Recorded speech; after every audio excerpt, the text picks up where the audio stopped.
Assalamualaikum teman-teman, ketemu lagi nih dengan saya Kak Hamsatun. Gimana kabarnya hari ini? Semoga kalian sehat selalu ya. Ayo yang udah baca Al-Quran hari ini siapa aja nih? Oh iya, kalian baca Al-Quran tuh udah tahu manfaatnya belum sih? Udah tahu fungsinya belum sih? Atau kalian cuma membacanya aja tanpa tahu fungsinya? Nah, dalam video pembahasan kali ini, kakak akan menjelaskan tentang Al-Quran dan hadis beserta fungsinya. Pada video pembahasan kali ini, kita akan belajar tentang pengertian dan fungsi Al-Quran dan hadis. Nah, tujuan dari pembelajaran kali ini agar teman-teman yang pertama meyakini Al-Quran dan hadis sebagai pedoman hidup, yang kedua memiliki perilaku mencintai Al-Quran dan hadis dalam kehidupan, dan yang ketiga memahami kedudukan Al-Quran dan hadis sebagai pedoman hidup umat manusia. Apa sih pengertian dan fungsi Al-Quran? Oh, kita dianjurkan untuk membacanya setiap hari. Terus kita juga disuruh melakukan sunnah Rasul biar dapat pahala. Al-Quran adalah wahyu Allah yang diturunkan kepada Nabi Muhammad SAW dan membacanya bernilai ibadah. Terus fungsinya apa aja ya? Yuk simak video pembahasan kali ini. Al-Quran menurut bahasa berasal dari kata qoro'a, yaqro'u, Qur'ana, yang berarti membaca bacaan. Al-Quran berarti bacaan yang sempurna. Sedangkan Al-Quran menurut istilah adalah wahyu Allah yang diturunkan kepada Nabi Muhammad SAW secara berangsur-angsur melalui malaikat Jibril, dan membacanya adalah ibadah. Dari kutipan di atas kita dapat mengetahui bahwa Al-Quran adalah kitab suci yang isinya mengandung firman Allah, turunnya secara bertahap melalui malaikat Jibril, pembawanya Nabi Muhammad SAW, susunannya dimulai dari Quran Surat Al-Fatihah dan diakhiri dengan Quran Surat An-Nas.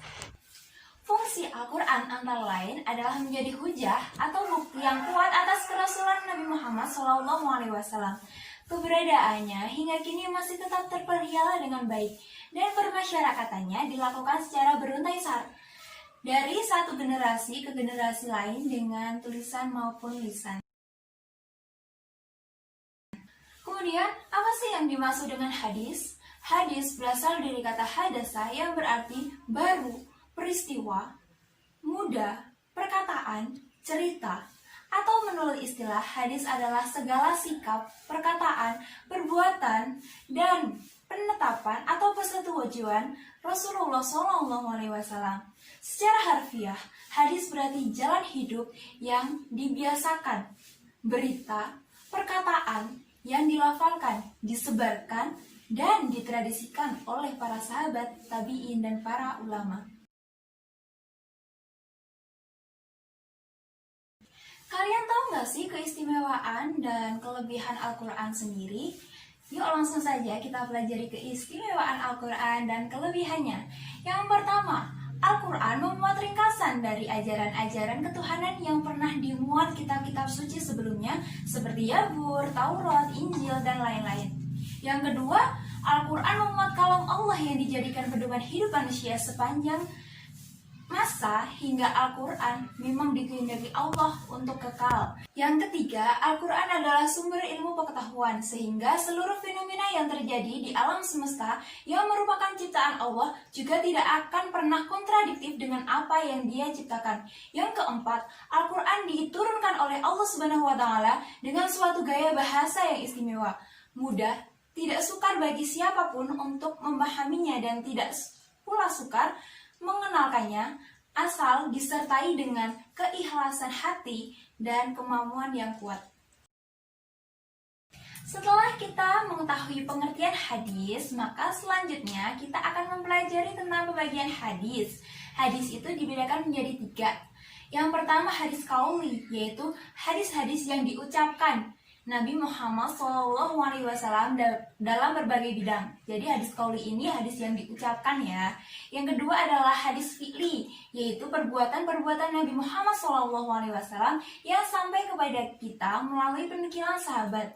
Jadi hadis fi'li ini adalah perbuatan-perbuatan nabinya. Yang ketiga adalah hadis takriri, yaitu keadaan Nabi Muhammad SAW yang mendiamkan, tidak berkomentar, atau tidak menyanggah, serta menyetujui apa yang dilakukan oleh para sahabatnya. Alhamdulillah, kita sudah sampai pada akhir materi pembelajaran. Bagaimana? Apakah kalian sudah memahami semua materi yang tadi kita pelajari? Kalau belum, diputar ulang ya, agar kalian semakin paham. Nah, kesimpulan pada materi pembelajaran kali ini adalah sebagai berikut. Yang pertama, Al-Quran adalah wahyu Allah yang diturunkan kepada Nabi Muhammad SAW secara berangsur-angsur melalui malaikat Jibril dan membacanya adalah ibadah.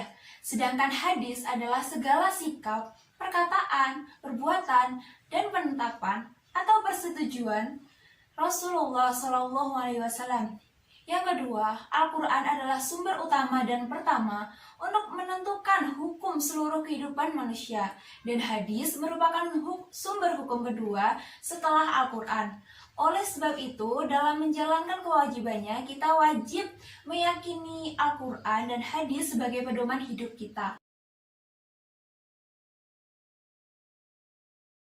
Oke teman-teman, sekian dulu ya penjelasan mengenai materi Al-Quran dan hadis sebagai pedoman hidupku. Semoga lain waktu kita bisa berjumpa lagi dan kakak harap video pembelajaran kali ini bermanfaat bagi kalian semua. Jangan lupa untuk terus belajar